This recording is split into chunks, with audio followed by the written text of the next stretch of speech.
when you were speaking about the importance of the network that you've developed, which has aided your performance and your career over the last 20 years plus.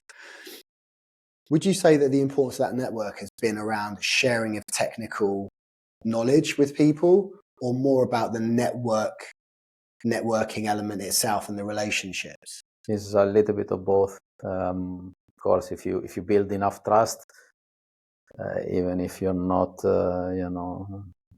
working exactly on the same thing, but you can, share something and help each other, so to speak. It's not in a legal way, of course, but it can happen. And then it's also important from also career perspective. At the end, you can share, look, I have this opportunity, what do you think? And because you trust people at the end, and you trust both on the technical side, but also on the career side. That's great. Cheers. Thank you. I was also really interested in the work that you did at Ital Design. Mm-hmm. And you talked about your exposure to really people at senior leadership level, perhaps in advance of what a typical engineer might have access to those kinds of people. And I don't want to put words into your mouth, but if it feels like that shaped some of your future career, and almost it at least accelerated your career in the sense that you, probably from networking, but also from an understanding of the kinds of things that level of individual needed to understand and how to present and communicate with that community. Not all engineers will be fortunate enough to have exposure to that community. Yeah. What advice could you give engineers who aren't able to quite have exposure to those sorts of people and leaders, to either to have more access or to somehow do other things which will help them on that journey? Of course, this thing kind of happened to you, meaning I was, dragged into meetings because that was my role, and I realized that there are companies in which it's a lot less open, the environment, a lot more hierarchical, right? And you can only talk to this level because this level will talk to the next level, and so on. Unfortunately, it's true, and that's why I probably is one of the main reasons why I never choose an established OEM, because I know, talking again to the network, to the friends and ex-university colleagues and so on, that was the part that was more different, so to speak. And but is now that I kind of sit on the other side. Of course, I'm not a CEO, but I receive presentations, and I truly believe is one of the factors that change the perspective of an engineer.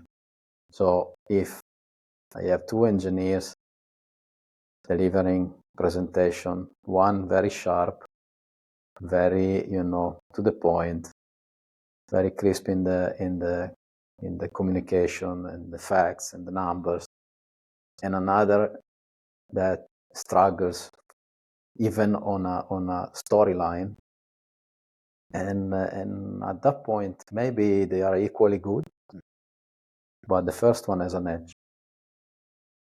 It's as simple as that. So I think, especially the way we work now, there is less and less isolated work into a CATIA station or CIE station.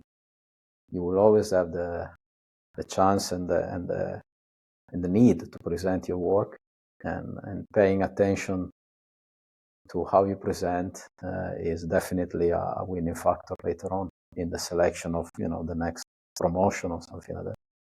Definitely important. No, thanks very much. It's really interesting, and it kind of leads on to what sounded like a bit of a culture clash when you got to chorus.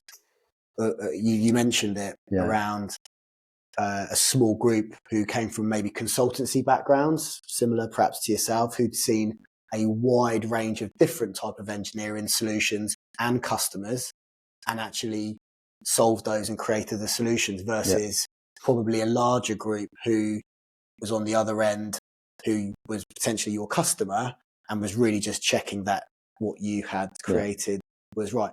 The question is though, because you touched on it, but I just wonder how that culture grew and whether there was a lot of conflict, or how that environment developed, and whether it became more collaborative, or whether there was always some conflict between the two groups. I wonder how that would have been quite an interesting scenario. I think that was the main difference between Chorus and Nio. So in Chorus, that was the initial background, and it never really evolved too much into a truly cooperative and so on. So it stayed there, and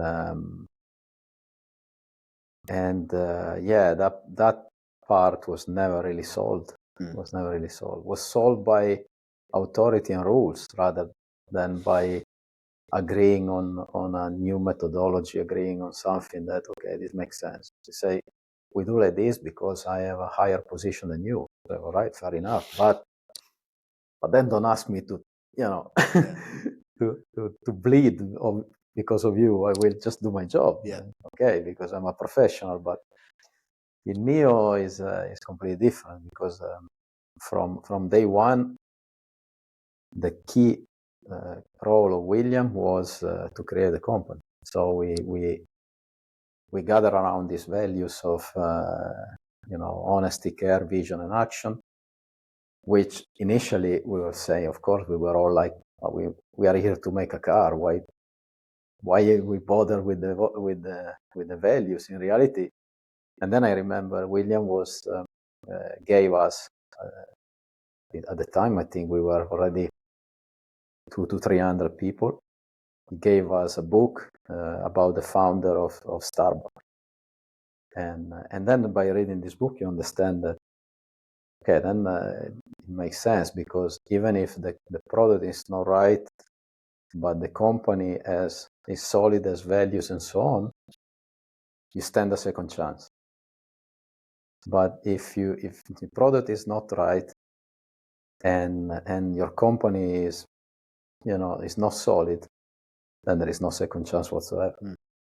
And actually, when Nio had this problem in financial problem in 2019, where the stock went to $1 and so on, and of course everybody they will not survive and so on. Actually, the user community was helping, and us, we all felt a sense of belonging. And even if the company was in trouble, actually statistically speaking, is one of the lowest, the period with the lowest turnover rate. Right. So people were actually staying because it's not the right time to leave. I don't feel right to leave because the company needs me. And there are very few companies that can say that, right? So that was a major difference. So it's important at the end to, again, if you work for a company that make you feel part of the solution, part of the success, and then you want to be part of the solution also when the company is in trouble, right? Not just when everything is going wonderfully. It's easy when things are going well. Yeah, exactly. Importance of culture. That's really good takeaway. That, thank you. You've answered this already, but I was interested to ask it in a slightly different way. You mentioned that you don't have people leadership responsibilities as such anymore. So my question was engineer first or leader first, but you've kind of answered it.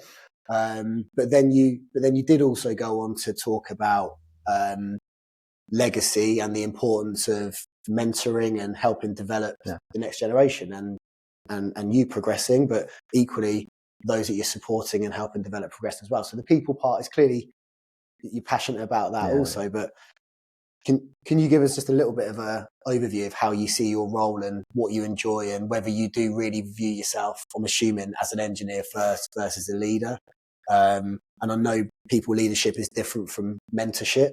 And I again don't want to put words into your mouth, because I suspect it's the mentorship that you really enjoy. No, yeah, exactly. But yeah, I was just interested in that. Yeah, I think I find that quite interesting. That dynamic generally.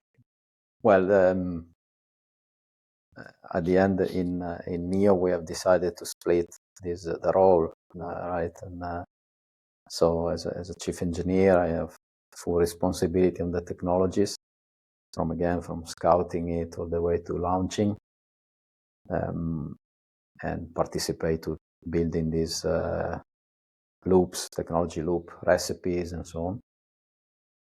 But of course, you don't do that in isolation. So having built good relationship with the people that I hired or I contribute to hire, and building this trust and building this level of, well, no, it's friendship, of course, not with everybody, but you know what I mean.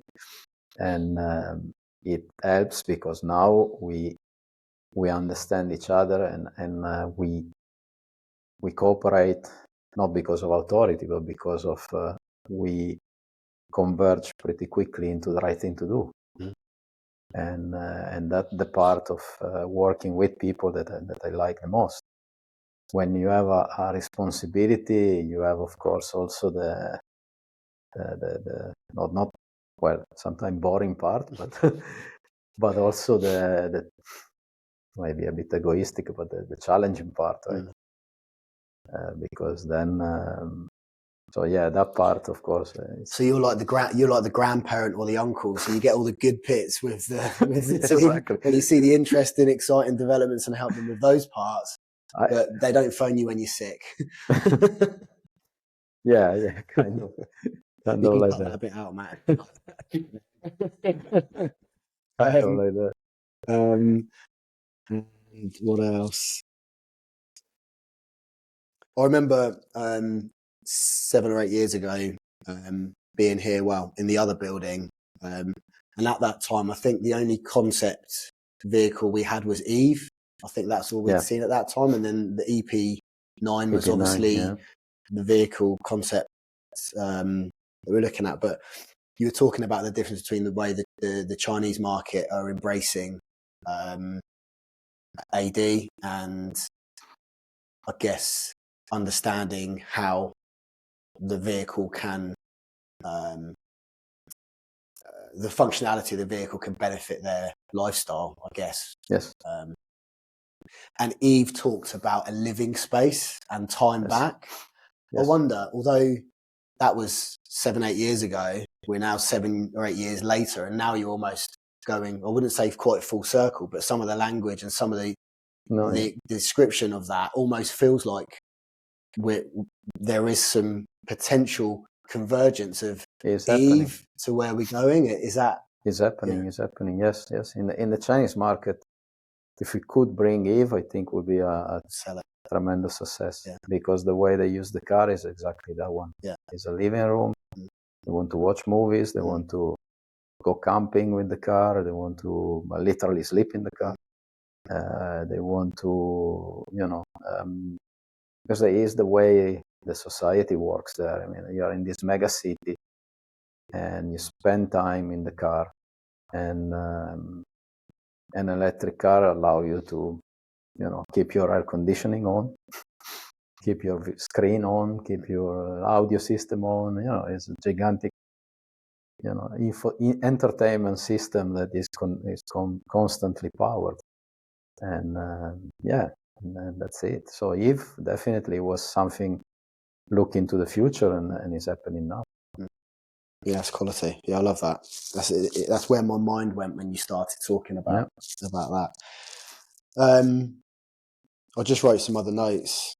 Again, looking back to that time, and you were turning around vehicles from kind of cradle to grave in 3 years, and everyone thought this cannot happen. Everyone else is 7 or 8 years to do that process. And then there was also this vision of releasing the vehicle every single year. And again, I remember talking to candidates and them saying, this can't happen, you can't do this. And I think on the Nio day, kind of most years we were releasing a vehicle, and that was great. The interview just got me thinking these things. There's not really a question there. The last one, I love the restaurant analogy. That was really interesting. I love that.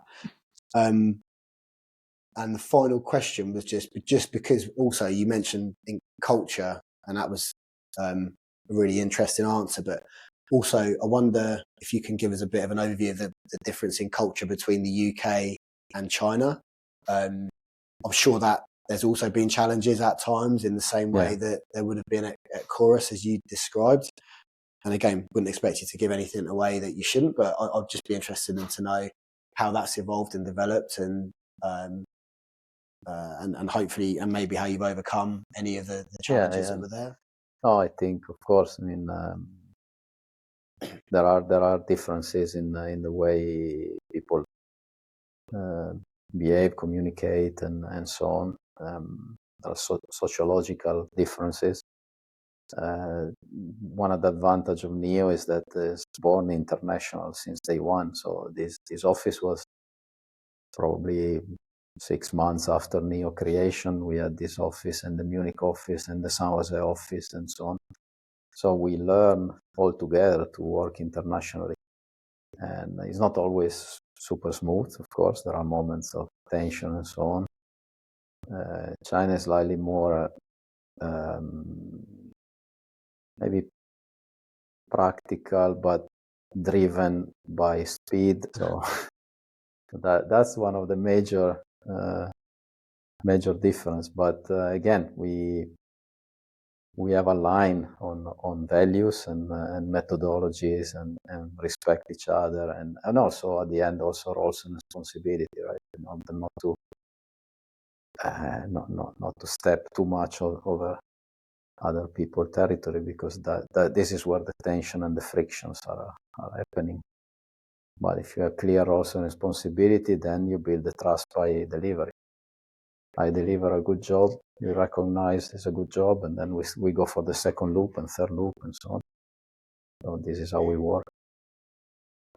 Awesome, yeah. Love that.